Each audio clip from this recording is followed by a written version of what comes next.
we basically wanted to try a bunch of different demos, see what worked inside of VR. And then from that point, we kind of expounded on them. We wanted to do a little bit more storytelling. When we add any gameplay element, we start thinking, is this VR-centric? Is this something that would make the player go, oh my God, this is new? And a child lost is always something that kind of touches us inside, but imagine this in a planet full of dinosaurs. I had a pretty clear idea ever since Back to Dinosaur Island 1, what we could make out of 3D living dinosaurs in virtual reality. From a concept point of view, yes, we could do a traditional game, but from an experience point of view, this immersive gameplay experience, I don't think we will be able to achieve it without VR.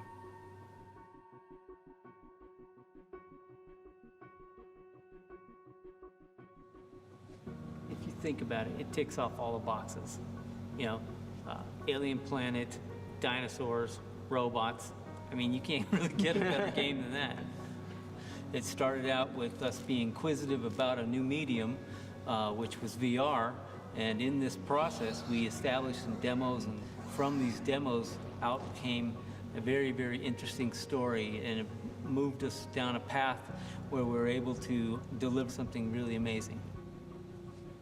So the core element of Robinson was actually a spirit of exploration. This was the very first pillar of the game. The second one was survival. Survival starts with scanning the environment to get a better understanding of what this planet is about, and also to know which creatures are dangerous, which are friendly. And we must not forget that the whole motivation behind driving the player in discovering is really, you crash landed on this planet. You were part of an exploration team. You were sent to colonize a planet. It's your job. And it's your job. And something happened before the landing that caused the spaceship to crash. Now you're alone. In a way, a lot of these decisions were kind of reverse engineered because of VR. So we say, okay, in VR you can't walk very fast, so we need a protagonist that cannot walk very fast. And the same thing goes for the scanning. We knew everybody looks at everything constantly, so let's just make that your official job. It's a good way to pace the game. We want to be able to build environments where, you know, amazing in terms of size and expanse. However, we have to have a robot delivering narrative and driving us through a level, you know, so we don't wander off into vast expanses. So a lot of times we had to think through game design that allowed us to stay somewhat linear. It is an open map and you can go anywhere you want, but we kind of drive it so we get the best performance we can. Still, there is a lot of things to learn even for the users of VR. For example, we prepare in some of the demos awesome things that happen just behind you, and Yes. we lead them to you through audio, through particles, through lighting, through whatever you want. But there are people that will still, by their own volition, not be prepared to turn more than, say, 30 degrees or 40 or 50 degrees to a side. So And that was actually the challenge in the game, to make sure that no It's a matter challenge, where but you're looking at, but there's something. But I think through different, generations of games, we will re-educate player. Imagine what it is to sneak, like you would sneak like in Jurassic Park behind the kitchen. Remember that sequence? But imagine that in VR now, where you're actually the one leading the camera. And if you peek too soon or at the wrong time, it's game over. They charge at you and they kill you.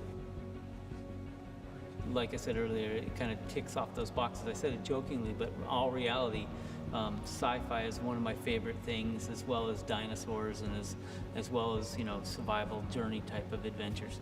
I think all these things, provided the opportunity to build, what I think is one of the most awesome experiences I've seen in a game to date.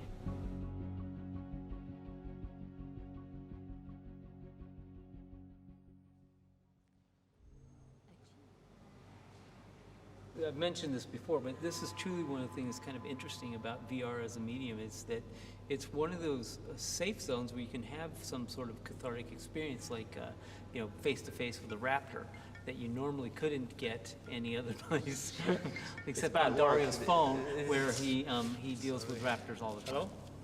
See, this is what we call real-time production. Yeah. Right there. We're still in production and it's happening right now. Should we go back to the office? I hope it shows in the game that we obsess over details and that it makes a living, believable world, which I think is what you need for VR. It's obviously not easy. I mean, we gave you guys a portal. We gave you a portal into a different dimension. I think this is one of the most amazing things about this tech is the simple fact that we can create an environment where you feel like you're there. And it's so immersive that at some point in time, you actually kind of forget where you are until you take off your headset. We have people just sculpting an individual little grass piece that you'll decorate in one level, and this makes up this one handcrafted world of Robinson. You wouldn't have that if you were procedurally generating anything. From the artistic side to the technical side, we're pushing it as hard as we can because we want something that makes people feel amazed. We didn't make it crazy alienish, you know. We didn't make all the colors super bright or all the shapes super exaggerated. We found the right balance, but also when you're looking at some trees or branches and you feel like you're home, you connect a bit easier. To get the world feel real and large, there is a certain walkable area, which is mostly of the gameplay, and then without you realizing, there is a backdrop area, a vista. Though in VR, you will never be able to tell. All you see is a really, really big mountain, a really big spaceship. Besides the visuals, what is also important to convey the sense of depth is really sound. I think if you hear a bird next to you and then you see it's taking off, getting far and far from you, you hear it in the sound, which also supports that moment of, yep, that's a lot of distance from me to there. Also, there is something very interesting with VR in terms of the sense of scale. By changing the distance between the eyes, we can make you perceive things as smaller or as larger. So we use this in the game for a couple of things, and it's a pretty impressive effect. We are proud of every single prop. Every box has actually correct measurements and can function in ways that probably NASA could really use. We really, really, really obsess over these things. We are the kind of group that will not let anything slide. We analyze every little detail. The barbecue grill that was just the wrong size. Oh yeah. We didn't just want to scale it up to 10% that was necessary so you could throw something into it, but we completely designed a new funnel that was basically an adapter sold separately for the barbecue. You see how obsessive he is? This is you awesome. see my life? You see his life? And then we have to render all this, take care of all this, make sense, make sure it fits in A lot of things have memory. glass because that just makes his life harder, so it also looks great. It's all these little nuances put all together. Every discipline is contributing to an overall immersion. I think that's what makes these experiences so amazing. It's definitely a challenge, and it's a product. Eventually, you feel really happy that you were part of it because we hit on something really special. So I think we are all very proud to be doing this title.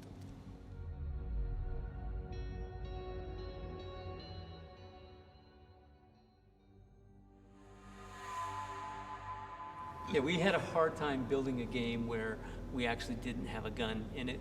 It was a challenge. I think making compelling gameplay Without ever killing enemies, ever. Yeah. I mean, not But actively you at least. have to admit, sometimes you're up in the trees or up on some of those higher ledges, you realize this is a great sniper. That's a good spot. Absolutely, absolutely. We still have it a little bit in our genes.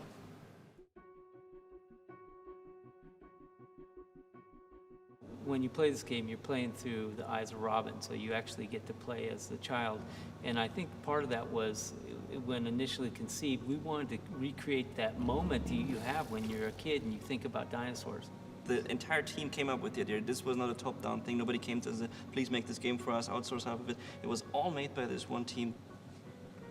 So we have meetings or lunch when we're talking about the story, and this whole thing is falling in place as we are in production. We have a group of cinematic guys here. We're not just game developers. We kind of look at how we would develop an experience that would feel amazing in VR. If you have this, one creature passing by you, okay, you're looking and it feels cool. But when you have, hundreds passing by, you're surrounded. When you see creatures coming towards you and you can look back and see more creatures behind you, that makes you feel even more immersed than if you have them only in front. It's not about always making things that are just wow, wow, wow, my heart rate is going up and I'm losing my mind, this is amazing. It's also about relaxing. It's about enjoying the world of Robinson. When you actually get to play the game, you'll see that there's some amazing characters in this game. And we have multiple different type of creatures, small, big, dangerous, not dangerous, and that's actually keeping the player entertained as he's trying to discover the mystery behind the crash.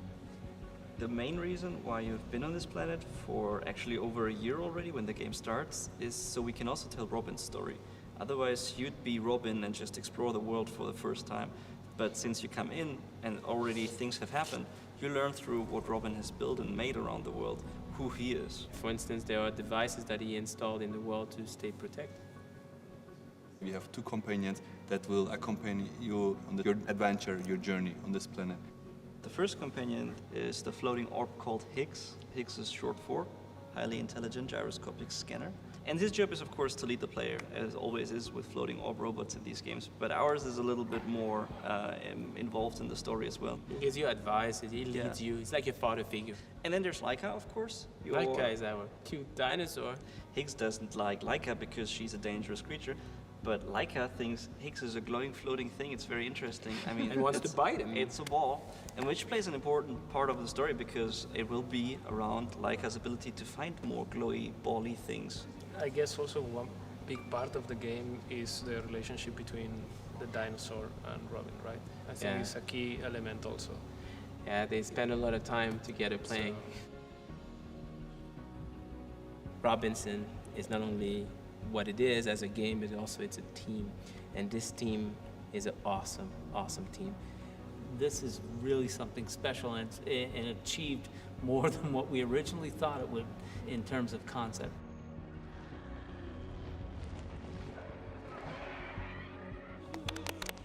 Virtual high five.